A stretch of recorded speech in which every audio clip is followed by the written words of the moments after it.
and welcome to Sharpening Her Edge. I am so excited to introduce my next guest, Dr. Vidya Kollu. Now, she corrected me before we started here. I thought it had been like 3 years. It's actually been how many years now since we've known each other? Over four? 4 years That since is I got coached amazing. when I was transitioning to my first employed position. Very cool. Very cool. Yeah, I remember that time very, very well. And ah, what impressed me about that time that we had together was your ability to pivot, to figure out, okay, this isn't working. What is the next step? And that is truly a gift. That is a gift. So let's go ahead and quickly introduce you, and you can add anything else along here. You are a board certified physician, a hematologist, a medical oncologist, founder of Empower IMG and Aragya Vidya. Help me out. How do I pronounce that? Was that correct or even close? Mhm. Arogya Vidya? One more time. Arogya, almost close, Susan. Close, close. It's me. Arogya Fair enough. And that is when you do consulting for people that have loved ones in India. Is that part of that, or what is that? Can you Vidya. describe what that is? Yeah, so Arogya Vidya is an online second opinion platform, especially tailored for folks based in India, especially if they have some loved ones going through a cancer diagnosis and treatment, and to provide second opinion and guidance to make them confident in their treatment plan and educated going into the treatment with knowledge than with fear. So that's what Arogya Vidya is about. That's just so huge. I mean, I've sent a number of people to you. I don't know how many followed up because of HIPAA, but I am so happy that you have that as a service. So fabulous. And you are also a physician entrepreneur and a real estate investor. So, is there anything else you want to describe about yourself? And this is all what I do in terms of my professional pursuits and all. And personally, I'm also a mom to a 6 year old, which forms a major role in like all the decisions I make in how I pivot and transition and all that. So, yeah. Fabulous. Yeah, I remember when he was a little guy. Oh my gosh. I know that is absolutely amazing. So, I had you fill out some things beforehand, but one bold belief that you hold about women in leadership. Can I just read your quote and you can expand on that? Is that okay? Sure. Fabulous. Women do not need to become harder, louder, or more masculine to lead effectively. Some of the most powerful leadership comes from self awareness, emotional intelligence. Yeah, sure. So, over the time since I was growing up through medical school, residence, and fellowship, I always found that like the people who inspire me as leaders are not actually the ones who are the loud ones or the ones who are the more kind of the extroverted or how every popular leadership advice you get on the internet. They were not the ones, but the ones I found I really looked up to as leaders were the ones who had this quiet strength and being their authentic selves, and they're not just advocating for others, but they're also advocating for themselves, and they're raising everyone else, including themselves, up, not at the expense of their well-being or their growth. So that's what kind of laid the foundation as to like what I over time experience leadership personally. But if you like go on like any internet resources or anything, it kind of gives a checklist of, oh, you need to be loud, or you need to be coming across very powerful, or you need to have this language, this body language, that, and all that. So that was far from what I got inspired by in my own life, like what true leadership is about. And that's where I believe, especially for women, in a like though like women have been in like different fields, especially in the US over many years, but still there is so much of what we were told how we need to be, or not to be perceived as too aggressive or bossy, and still all that stereotyping still exists, unfortunately, in various fields.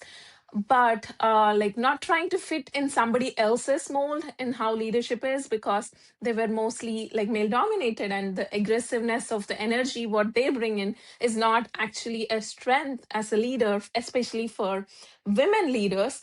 And we bring our unique strengths by being so much within our energies, and not having to try to prove to anybody that we are leaders. And it doesn't have to come with titles, and we can be leaders in our own respective fields in whatever we do, and without the title, but still like carrying the authenticity of what we really bring to the table, with the things that are in alignment with who we are as our core beings, and then trying to emulate like more masculine, aggressive kind of stereotypes to be perceived as a leader. And the quiet strength can be felt even louder with how people perceive than, making a loud entry as a leader. So, Very cool. Very cool. Thank you. What leadership moment challenged you most? I can start it off with what you had here, but go on. You got it. mhm. Yeah. So the most challenging one was not in terms of how I was leading others, like as part of my career, but it was when I was transitioning from an employed position to working as locums, where I had to lead myself, considering that whatever decisions I was making was in alignment with what I value and what was true for the kind of life I want to live for myself and my family and kid, and like making sure it was in alignment without taking in the pressures of societal expectations of, like, how a successful doctor needs to be, or how they need to practice, or how many patients they need to see, or in what kind of settings they need to work. So that was the most challenging experience, like kind of leading myself when transitioning from full time into locums, and creating the career that works in alignment with what I need for the phase of life I'm in and what is true to me, than following the script that might work for rest of the world but not for me. That's beautiful. And I remember that time so well. And done fabulous. You've done fabulous and you've helped so many people. You really have. I love that you just show up and are fabulous and have that, as you put, not loud but quiet leadership qualities where you just own it. So, is there a leadership myth that you'd like to disrupt? Yeah, especially for women leaders, I would say it shouldn't come at the cost of like overworking and overproving and abandoning yourself, trying to become a good leader.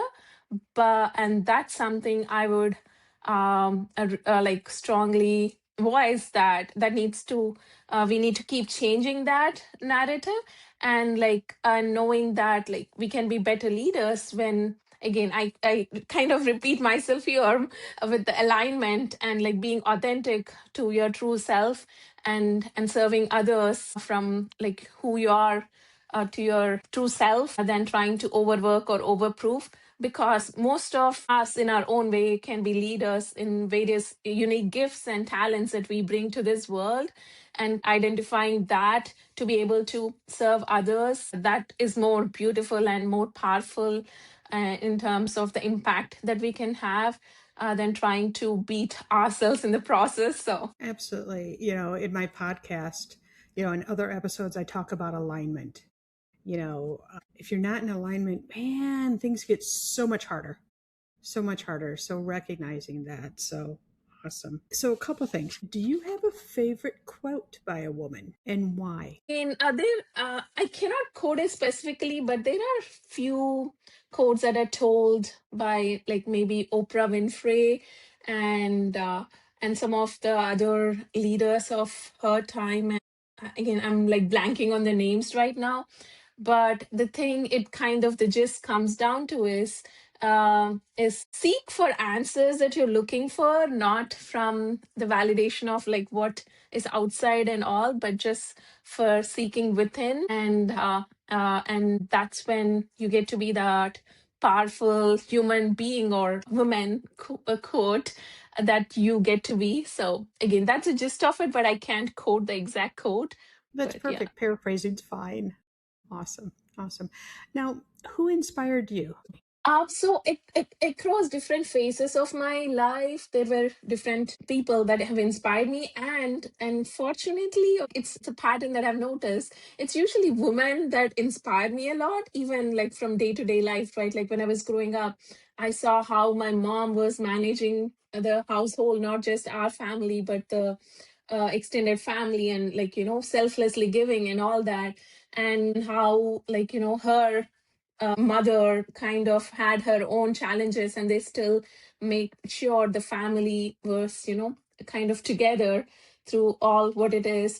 And also on in day to day, like all the teachers that I had growing up, and they were mostly women that like I look up to and all, and the professors in medical school, like in anatomy and in like medicine rotations and all that, and like then applying for residency, like all the female faculty I got to work with, and during fellowship, like our fellowship program director that I got to work with. And so it's kind of like different people inspired me through different phases of life, but the constant source of inspiration have been like also reading about various things that like women who lived before us, that kind of laid the path for women equality, and like getting to like even women going to medical school was not a thing like centuries ago, but the women who fought for it, and the right to vote, and also right to own property, and like legal rights to open a bank account and all that. So these are all the women that inspire me, who have taken their experiences of living the life with these limitations, but they created such wisdom out of their experience that laid better foundation for women ahead of them. And uh, and the women in day-to-day life, like who are still overcoming the challenges but still are showing up as their best selves to inspire young women like me. Yeah. Absolutely. Representation matters. We bring that up a lot, but you pointed that out, the women that inspired you, your mom, your family, mentors, female mentors in medicine. I mean, that's what this is about. It's women empowering women, women showing up and supporting each other. And I just love that. Time machine question. If you had the opportunity to go back, say 10 years, and could have a conversation with your past self, what would you tell her? So I would tell her that she is awesome. She's doing a great, amazing job, and to be kind to her than what she, has been, and giving her the same compassion that she would give others, and love her like she loves everybody without any criticism. You know, I think that's so true. That is so true. Often as women, we are our own worst critics. And I think the way you describe that is just so on point and so perfect. Thank you. Couple things as I'm going through your, the notes here. You're a writer, you're a speaker, you do advocacy work. There's just so many things that you do, and your mission to empower others to redefine success beyond conventional expectations and build careers and lives that truly fit. I just love that. What are the best ways for people? Who do you like to work with? Obviously, we don't want them to show up, for oncology needs, but who do you like to work with? I know you've got a couple different businesses and that you also support international medical grads. Can you tell me who you like to work with and what are the best ways for them to find you? Yeah, absolutely. So, as with any process, like it eventually leads to that self actualization, right, Susan?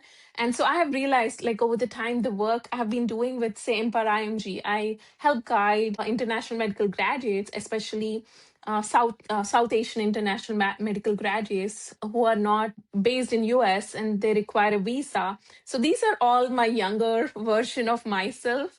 So those are the kind of folks that I would love to kind of share the life experiences that I have gone through, and like the wisdom I have gained through those experiences, and to help any, even like, few of them to get to where they need to with that support that I wished, I could have better at that time. So creating for them. So those would be the folks. And especially I'm like a bit kind of polarized to like helping like women, especially if they are like women international medical graduates applying for residency or fellowship, or even early in their career and want to have some more flexibility in how they work and how they find the balance between the personal and professional lives. So those would be the folks that I would love to work with. And that's the kind of work I've been like doing with the Empower IMG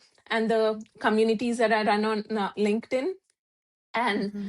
and the best way to reach out would be either LinkedIn, or if it's mainly for the guidance for residency, fellowship, or even in general, like any major life transitions, which I find as is my calling to kind of having lived some difficult transitions myself, that to share that wisdom with what I have learned, and if I can empower the people coming the way. And if they're patients, I have the Arogya Vidya website if they need any guidance or second opinion while they're navigating their cancer diagnosis and treatment. So that would be the a couple of places that they can find and reach out to me. And I'm also very active in the Hemonc locum groups, communities on WhatsApp and everything. Like if people are looking for any guidance on about locums. And I'm also writing a newsletter for the exact same reason, called Oncology Freedom Newsletter, which I publish weekly, sharing my experiences and insights on how to make that transition happen.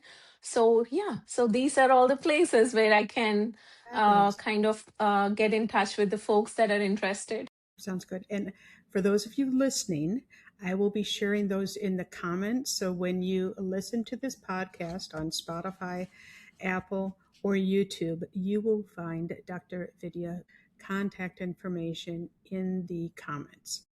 Okay, so you can track her down and I will help you. Do you have any other words of wisdom that you wanted to share today? I mean, you're such an accomplished woman and you mentor so many amazing people. Is there anything else you wanted to share? Yeah, absolutely. So the thing that kind of I keep coming back to is the limited nature of anyone's life, right? Like the given is that, yeah, you're born and then the death, and in between what you do is the so-called life, right? And every human, though we believe we are here forever, gets that limited time. And I believe that, like, in the name of like all the societal conditioning or whatever we grow up early on years, let's not have that define what we are here for. And I believe everyone needs to go on that journey where they need to find themselves, like what is the purpose of being in this world. And that's such a worthwhile pursuit than trying to go by all the checklists that we could always have, like, and that is never ending. Like, you could always have more degrees, you could always earn more money, you could always have like more finances and all that. But that is never the thing that satisfies the quench for what it is actually everyone is here for. So I would definitely welcome everyone to kind of explore that aspect of what is that they find meaningful in the pursuit of this life, and then rest everything else kind of will fall in place, because everyone is on their unique journey, right? And we cannot beat ourselves trying to compare ourselves with somebody else, doing different things in their fields, because you are taking a different journey, and you can't expect to get on their flight to go to their destination as well. We might go to where we are destined to go, and with a lot more clarity and joy and happiness in the process. So it's a pursuit. Fabulous. I love that. And I think, you brought up comparing. I mean, we met originally through a physician entrepreneurship group. And, I've done a lot of coaching in that. And sometimes we're talking about real estate, and some of the people will be like, they're just starting. They're just starting. They may own, they may have one mortgage, which is where they live. And then there's other people who have 2,000 doors. Mm-hmm. And they're like, oh my gosh, 2,000 doors on Mm-hmm. the. Okay, a door is like, if you've got an apartment building, it may have 50 doors, or if, fourplex may have Mm-hmm. 4 doors, or duplex. I'm just explaining. People don't know what doors are, but everybody starts where they start. And the important thing is to start, to just take those first steps Yeah. and start. So, and I know you started doing real estate investment ages ago, and that gave you so much freedom. That was very cool, very cool. Yeah, and Um, absolutely. Getting started is very important. And I'm glad that I started. But at the same time, I'm not in a place where I'm like doing real estate like everyone else is like improving the doors, right? I do it a way that works for me. So that's where to each their own. So, the important thing is, to learn, to grab mentors, to learn from. mhm. So fabulous. So, what do you think the title of this podcast should be for you? Can you think of one phrase that sticks? So I would say meaningful pursuit of leadership. If again, that's what came to my mind. Okay, fabulous. When I was listening, I had ideas of what would be the title, but you brought it up several times, and that was alignment and seasons. Hmm. Seasons. I just think it's so important to look at that. The season that we had, when we were starting our medical education, or when we were starting residency, or when we were starting families or businesses or multiple income streams. It's the seasonality of things. So, do you have any other things you wanted to share? I told you we'd keep it under 30 minutes, and I try to keep my promise. But you've got so many nuggets of wisdom. I just want to turn over the mic to you and let you share. Yeah, and one of the things I believe like everyone needs to explore is investing in themselves, right? There can be various ways that one can do, like reading books, listening to good podcasts, and attending good conferences that is in alignment with what topic they're working on. And one of the things that I found useful, and I again believe in that, and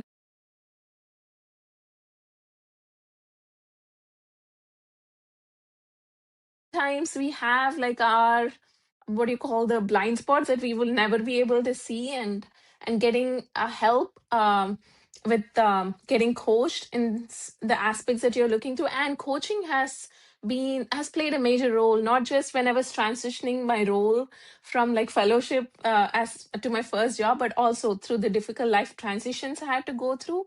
So coaching has played a major role, and especially in seeing like a picture that you would otherwise overlook, because we as human beings have our own blind spots of not being able to see for what it is, and all the gifts and talents that we have we could put into use and all that. So that's one thing, and making sure we are investing and not have doing it with any guilt, right? Because we have all this guilt that we take over, like for spending money, or doing things that we like, or even having some time for ourselves, and being able to do that without guilt, and living the best life in whatever way it is for you compared to what it is per societal expectations. So that's what I would say is something I want to share. So Love it. Love it. I both of us have had coaches, both of us have coached, and I think most good coaches are still working with the coach or learning more tools. I mean, it's always not just learning, but unlearning. So it's part of that process. Well, I truly appreciate you being here today. Again, I'll share your contact links in the comments, and this has been fun. Thank you.